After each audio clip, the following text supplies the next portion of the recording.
The word jihad is mentioned in the Quran about 41 times.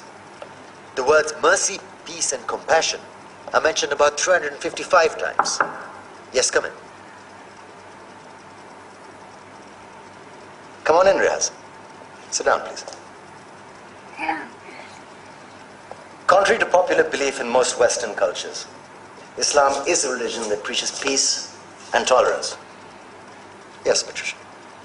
If Islam truly is a religion that preaches peace, then how come the world's most troubled spots, the West Bank, Afghanistan, Pakistan, Iraq, they're all plagued with Islamic terrorism? Well, that depends on your definition of terrorism. Some might argue that the US invasions of countries like Iraq and Afghanistan are also acts of terrorism. No, those were acts of war to get rid of despotic regimes. Or a means of getting at a country's oil.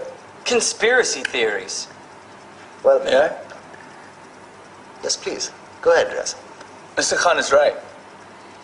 I mean, if we're talking about terrorists, the world's biggest terrorists are the white superpowers. Come on now. No, really, stop and think about it. Explain 9/11. Okay. Do you know how many people died in the Twin Towers strike? Around 3,000. And do you have any idea how many people died in the bombing of Afghanistan? Take a wild guess. More than 15,000 people died. And that's just conservative figures. About 50,000 tons of explosives were dropped on innocent civilians. Men, women, children. Yeah, but that was because of the Taliban. Now that you brought it up, did you know that the Taliban was a creation of the CIA to fight the Russians? Whatever. They were still harboring terrorists. Yeah, right. Terrorists that were never found. Just like the weapons of mass destruction that were never found in Iraq. Do you want to get into the death toll in Iraq? 500,000 civilians and counting. And what do Britain and America say when they don't find these weapons? It's simple. They just say sorry.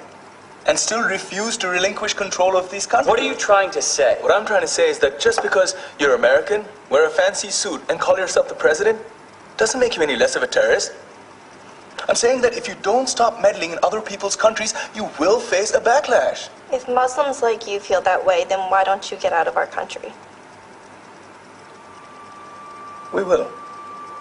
As soon as you promise to leave ours.